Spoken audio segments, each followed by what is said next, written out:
Well, hello, and thank you for joining us for this Q&A for We're All Going to the World's Fair, which is playing as part of the 2021 Independent Film Festival Boston. We have a very special guest with us. I'd like to bring on the director of We're All Going to the World's Fair, Jane Schoenbrun. Welcome, Jane. Hello. Good morning, afternoon, or evening. And to moderate the question, I'd like to bring on Boston-based freelance journalist, Isaac Feldberg. Hello, Isaac. Hello. Thanks for having me. Thanks so much for making the time. We're really looking forward to this. And Isaac, I'm going to hand it over to you. Great. All right. Thank you, Jane, so much for being here to talk about We're All Going to the World's Fair. It's an incredible film, just this thrilling exploration of so many different elements of internet life and identity that I've been sitting with since I first saw it months ago. Can we start by just getting into how you came to this story and where this idea and this premise first came from for you? For sure. And thank you for being here to talk about it. You know, it's been really nice that even though the world is still recovering and closed down, that like we can still talk about film. And it's certainly been like, you know, it's a film about the internet. And it's been nice to get to engage with folks online and in these sorts of virtual Q&As and virtual film festivals about the movie. And so I really do think it's sort of a talk about it in the lobby kind of movie. It's not a movie that like you can, I think you do need to sit with it for a little while. If you liked it, you know, you feel free to forget it if you didn't, but if it resonated with you, you know, it was sort of designed to be the sort of film that would play around in your brain a little bit afterwards. And so, you know, it's nice that even though we kind of like can't have a drink and talk about it at a film festival, we can still do a form of that virtually. It's been really nice and rewarding. And for me, you know, making it, it's been such a cool thing to still be able to engage with folks. So thank you, Isaac. Of course. You know, thanks to the festival and everyone here. You know, any film kind of starts with like, at least for me, it starts with like an obsession with something that you don't quite have a name for, you know? And I'd say like the inciting thing with this project was, I think in 2014, I heard about the Creepypasta community. I, you know, was not a teenager at that point. So I had sort of missed it. But if I had been a teenager, it would have probably been my life. I would have been like Casey in my bedroom, like writing scary stories late at night when no one was around.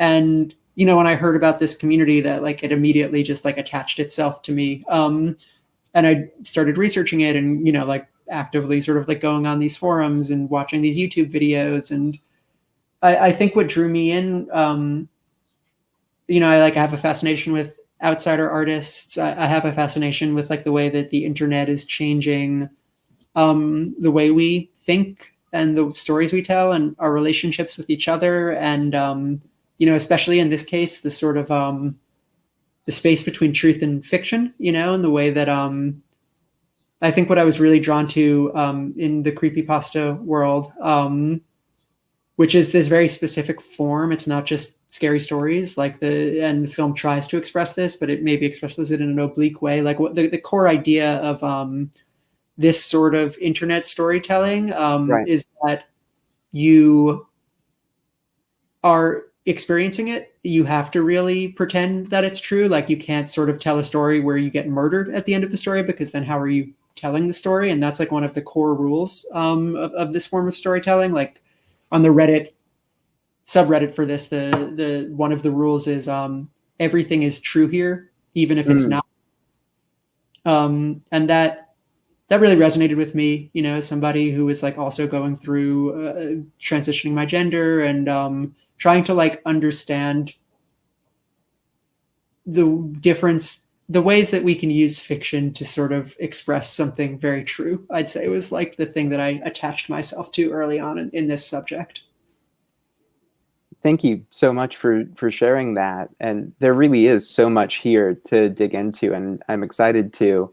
In terms of what you're saying, just to pick up on, you know, everything is true here, even if it's not, you know, we can't completely verify any kind of objective truth in so many of these realms. That ambiguity is so baked into this film, and baked even into it on a genre level. Watching it, I wasn't sure what to expect. I wasn't sure if this was going to be based on its kind of desktop screen-bound format, a horror film, kind of like ones we've seen in recent years, like Unfriended Dark Web and thrillers like Searching.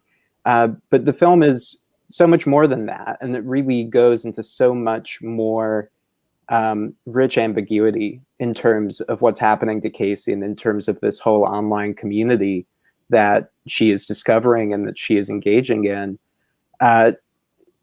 In terms of getting that tone perfected, that what you wanted the film to be, where did that come from, and where does it kind of fall for you between all of these different genres and the beautiful kind of life that it has? I mean, I think like most artists, I don't really worry too much about like what genre like my work is adhering to, you know. Primarily, at the same time, like I love genre, and having, whether you're a viewer or a filmmaker living in this country in this year, like we're so familiar with the tropes of genre, you know, and we're so familiar with you know, in the horror genre specifically, the way these movies are supposed to go. Yeah.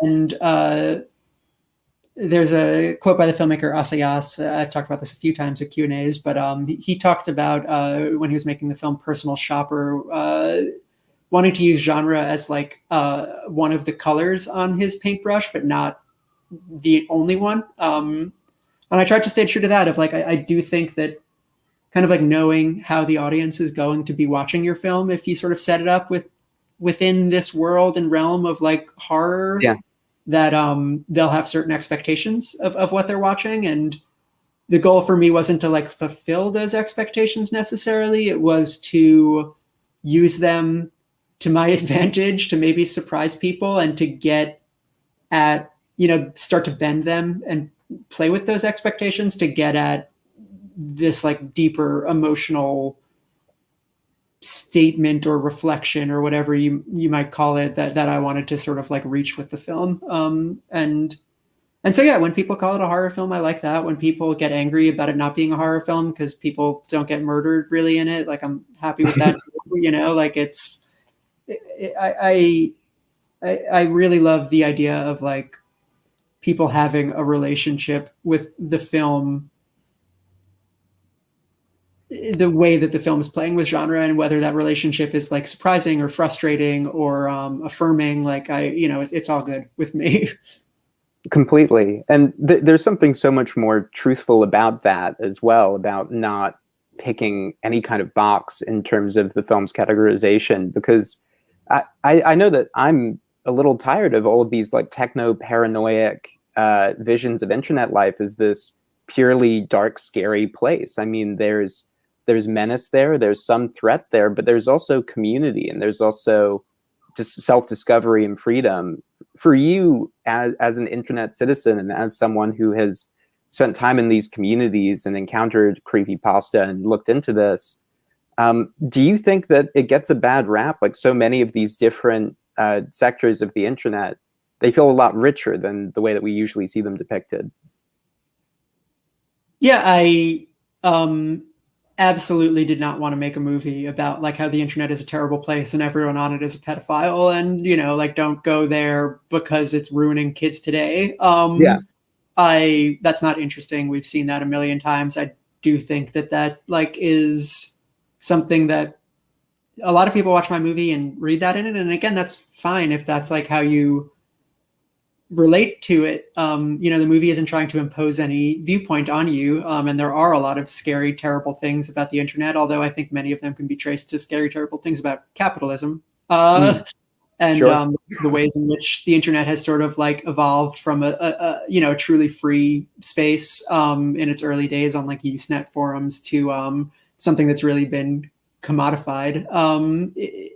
You know, the film is definitely engaged with that, and definitely engaged with the like dangers of sort of like unfiltered storytelling. And I do think there are some dangers, or just like rich questions of power. You know, the film so much to me is about this power dynamic, primarily in the film between Casey and JLB, as they sort of like vie for control of this narrative. But in a wider sense, like that's how I see the internet.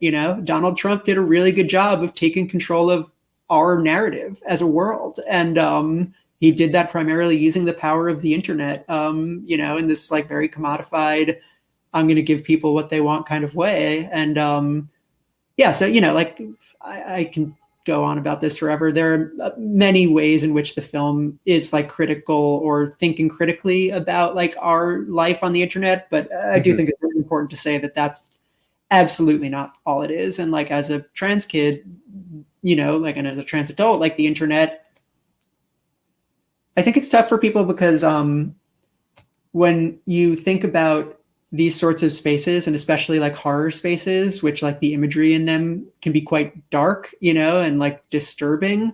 I think a lot of people go looking for beauty in those things when they aren't normative, and they're not getting beauty from whatever is happening in their daily life. It's sort of like very similar to me to like goth culture or, like metalheads in the 80s who, got this rap of being Satanists. But it's like, I think the internet can be a really beautiful place for people to like build like the night, build like a world outside the daylight that they can exist within. And I think that a lot of what I was trying to explore with Casey in the film is this question of like, is what she's doing like healthy? And I don't think there's like a one word answer to that question, but like, it's, in a sense, it's like identity play is really how I would read it in like the most charitable way, is that like she is expressing something through fiction and through the internet that like is going to help her understand herself better. And is that a bad thing? Completely.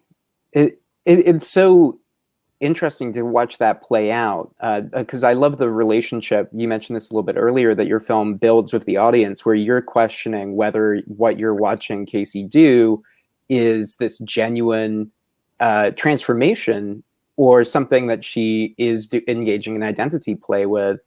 And that feels so native to me with the film's exploration of dysphoria and the film's exploration of the way that the internet can provide these greater freedoms to people who want to explore other elements of themselves that they're not able to as freely explore in their daily lives. For you, in the process of making that, I'm working with Anna Cobb on creating that character. What were those conversations like, and how much of that was being discussed actively throughout the process of making the film and working with Anna to bring Casey to life?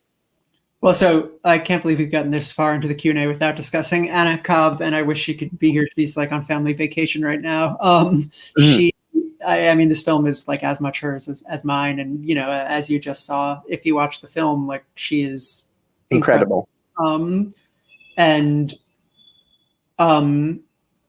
Somebody who like not only was the perfect person when we found her to be in the film, but was somebody who like made the film what it is in so many crucial ways, and who especially for someone who was 17 when we shot this film, was like, oh my God, yeah, talented, hardworking, generous, and thoughtful in the prep. Like, she's someone that you're going to see in a lot of other movies, I think, and she's someone who is like very dedicated to the craft of acting, but the amount that she sort of dove into this role and like worked with me, not just to like run scenes, but to understand the character, who is like a very complex and slippery character, as you just saw, was really remarkable. And we worked together for like months in the lead up to making the film, so that when we got to set, I'm a big believer that, know it so well that you can have fun on set, like you can break the rules once you know them really, really well. And she knew this front to back.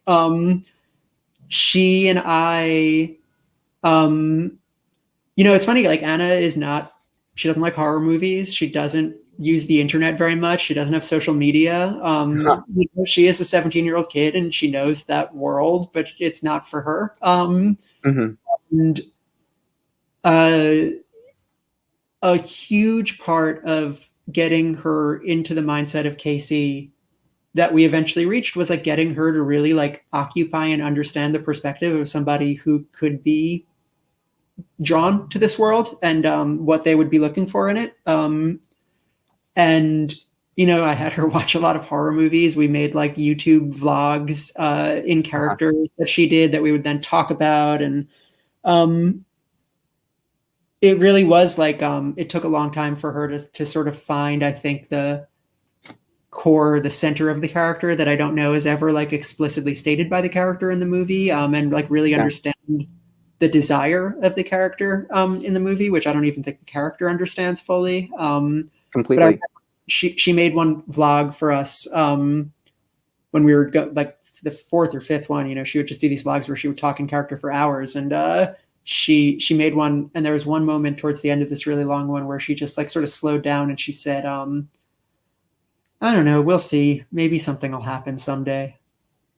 And I was like, we both zeroed in on it. And like when we talked about it, we were both like, there it was. There, you know, it's this sort of like longing and loneliness that's there in the character that you know, like once we found that, everything else sort of centered around it.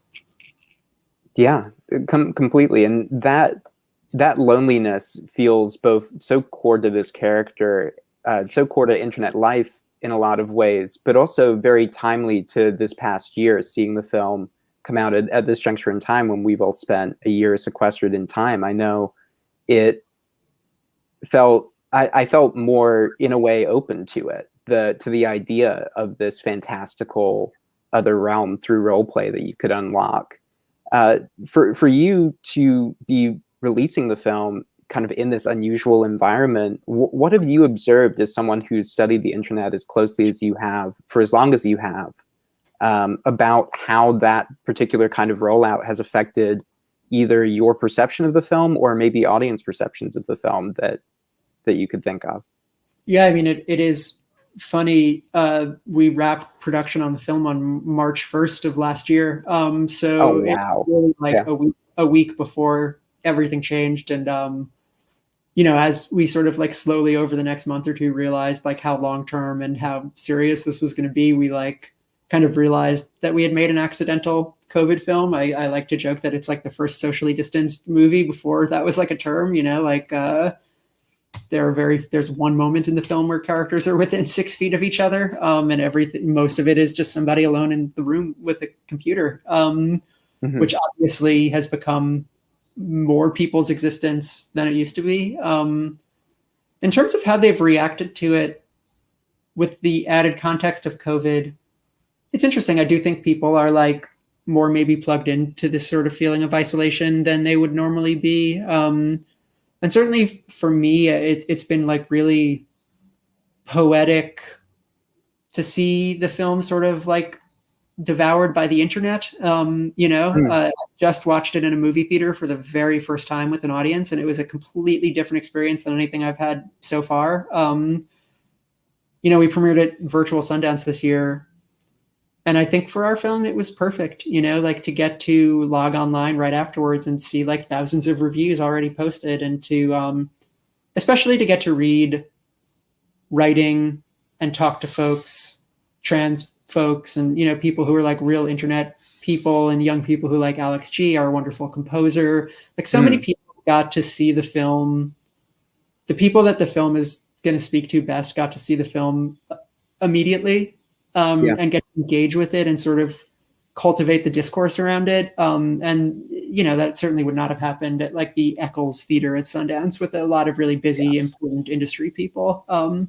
So I think that's like, there's this belief that like the algorithm of the internet will like find your people for you. And in this case, it like really was true, like the people who needed the film have found it. In reading a lot of that writing, specifically by trans and non-binary folks, what conversations have you had since the film was released, specifically with them, but really with anyone that have added something or enriched maybe even your perception of the film and some elements in it that maybe weren't as close to mind for you, but that you see or can't unsee now that you see them?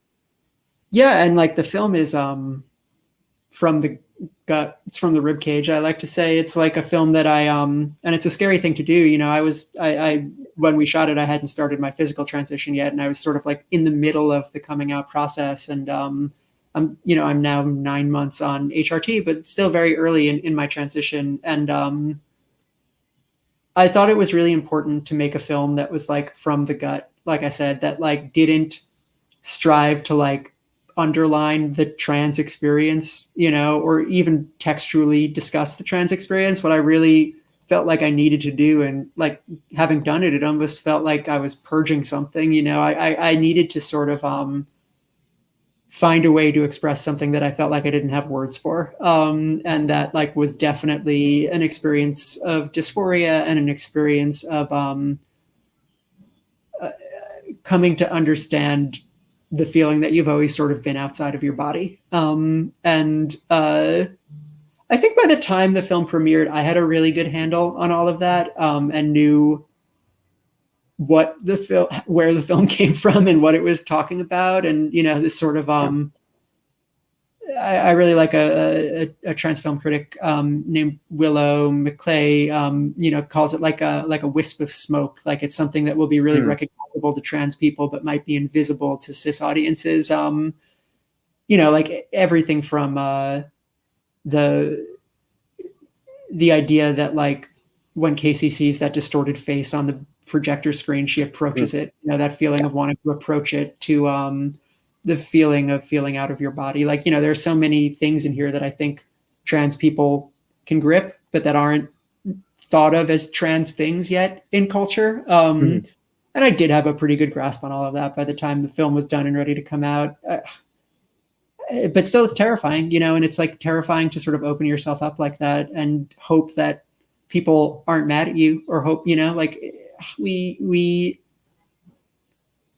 there's so much shame associated with transness, and that comes from like society. That doesn't come from inside me. That comes from like things that I've learned from like how we're thought about in the culture. And I don't know. I mean, I can't speak for every trans person, but like I think I'm now getting over it. But you have like all of these fears that like the thing you're making is disgusting or something. And seeing it so embraced has been really affirming, like not just as a filmmaker, but like as a trans person. And seeing so many people relate to it on that really deep level it's just made me feel like less alone than I ever have in my life, honestly. And